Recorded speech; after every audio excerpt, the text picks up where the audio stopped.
السلام علیکم حاضرین، شروع اللہ کے پاک اور بابرکت نام سے جو نہایت رحم کرنے والا ہے۔ دوستو، آپ لوگ موجود ہیں ہمارے یوٹیوب چینل محفل وائز پر۔ روزانہ حدیث، اولیاء اللہ کی باتیں اور اولیاء اللہ کی کراماتیں سننے کے لیے اس چینل کو سبسکرائب کریں اور زیادہ سے زیادہ شیئر کریں۔ حضرت ابراہیم بن ادھم رحمۃ اللہ تعالی علیہ کی کرامت کی سوئی دریا میں چلی گئی، پھر مچھلی وہی سوئی لے کر کے حاضر ہوئی۔ جی ہاں دوستوں، حضرت محمد مبارک صوفی کہتے ہیں کہ ایک مرتبہ میں نے حضرت ابراہیم بن ادھم رحمۃ اللہ تعالی علیہ کے ہمراہ بیت المقدس کے سفر میں دوپہر کے وقت ایک انار کے درخت کے نیچے نماز ادا کی، یعنی ہم لوگوں نے نماز ادا کی۔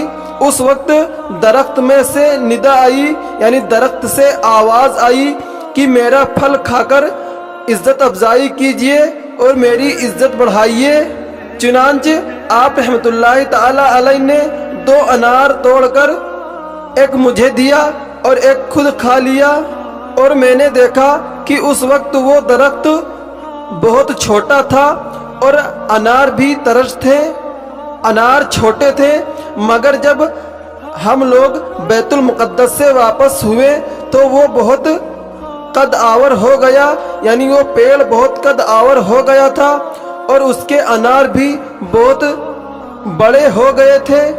اور انہوں نے بتایا کہ وہ پیڑ سال بھر میں 2 مرتبہ پھل دیتا ہے، اور انہوں نے بتایا کہ یہ کرامت حضرت ابراہیم بن ادھم رحمۃ اللہ تعالی علیہ کی ہے۔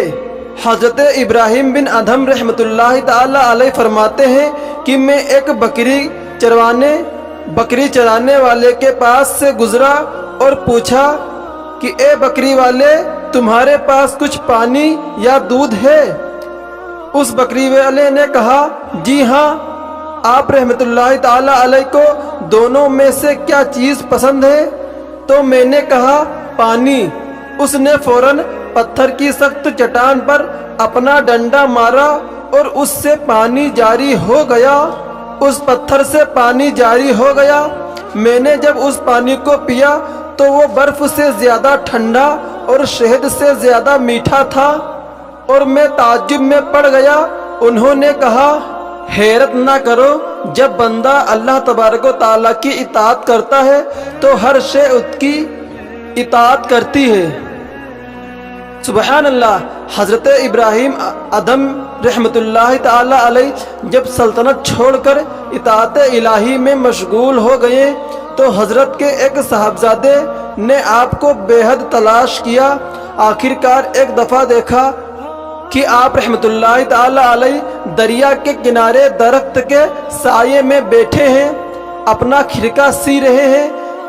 آپ رحمۃ اللہ تعالی علیہ کے صاحبزادے نے سلام کے بعد عرض کیا، یہ کیسی آپ نے زندگی اختیار کر رکھی ہے، اور اس تنہائی اور وحشت سے کیا حاصل ہے؟ اپنے صاحبزادے کی بات سن کر حضرت ابراہیم بن ادھم رحمۃ اللہ تعالی علیہ خاموش رہے اور کوئی جواب آپ رحمۃ اللہ تعالی علیہ نے نہ دیا۔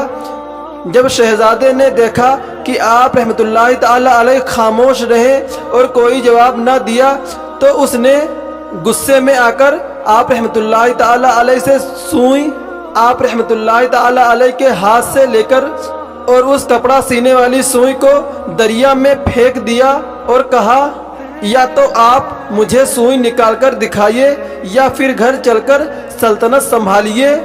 حضرت ابراہیم بن ادھم رحمۃ اللہ تعالی علیہ نے فرمایا بیٹا، سوئی اب کس طرح نکل سکتی ہے؟ لیکن جب شہزادہ کسی طرح راضی نہ ہوا تو حضرت نے آپ رحمۃ اللہ تعالی علیہ نے مچھلیوں کو سوئی لانے کا حکم دیا۔ آپ رحمۃ اللہ تعالی علیہ کے حکم دینا ہی تھا کہ شہزادے نے دیکھا کہ مچھلیاں ہزاروں سوئیاں منہ میں لیے حاضر ہو گئی ہیں۔ اللہ اکبر۔ تو شہزادے نے کہا میں تو وہی سوئی چاہتا ہوں جو میں نے پھینکی تھی۔ اتنے میں ایک بہت بڑی مچھلی نے نمودار ہو کر کہا کہ میں اس سوئی کو حضرت خضر کے لیے بطور تبرک کے لیے جا رہی تھی، اور آپ رحمۃ اللہ تعالی علیہ کے احترام میں میں سوئی واپس لے آئی ہوں۔ شہزادہ اس واقعے سے بہت متاثر ہوا اور حیران ہوا، اور شہزادے نے عرض کیا کہ میں اللہ تبارک و تعالیٰ کے رسول صلی اللہ تعالیٰ علیہ وسلم کی محبت میں حائل ہونے کی کوشش کی تھی۔ آپ رحمۃ اللہ تعالیٰ علیہ مجھے معاف کر دیجئے اور اپنے قدموں میں رہنے کی اجازت دے دیجئے۔ اس کی بات سن کر آپ رحمۃ اللہ تعالیٰ علیہ نے فرمایا، بیٹا تم واپس جاؤ، اور جو اپنے پروردگار کی یاد میں محو ہوا ہو اسے کسی چیز سے سروکار نہیں ہوتا۔ حضرت محمد سبحان اللہ۔ دوستو، یہ شان ہے اولیاء اللہ والوں کی، اور اگر آپ کو یہ واقعہ پسند آیا ہے تو پلیز کمنٹ باکس میں آمین ضرور لکھیں، اور اس ویڈیو کو زیادہ سے زیادہ شیئر کریں۔ روزانہ حدیث، اولیاء اللہ کی باتیں اور اولیاء اللہ کی کراماتیں سننے کے لیے اس چینل کو سبسکرائب کریں اور بیل آئیکن کو بھی دبائیں، تاکہ ہماری جو نئی ویڈیو اپلوڈ ہو سب سے پہلے آپ تک نوٹیفیکیشن پہنچ سکے۔ اللہ تبارک و تعالی ہمیں اور آپ کو برے کام سے دور رکھے اور سیدھے اور نیک راستے پر چلنے کی توفیق عطا فرمائے، آمین ثم آمین۔ اسی ویڈیو کے ساتھ ہم آپ سے اجازت لیتے ہیں، پھر آپ سے ملاقات ہوگی ایک اور نئی ویڈیو میں ایک اور اولیاء اللہ کی کرامت کے ساتھ۔ تب تک کے لیے اللہ حافظ۔ اللہ آپ سب کا نگہبان۔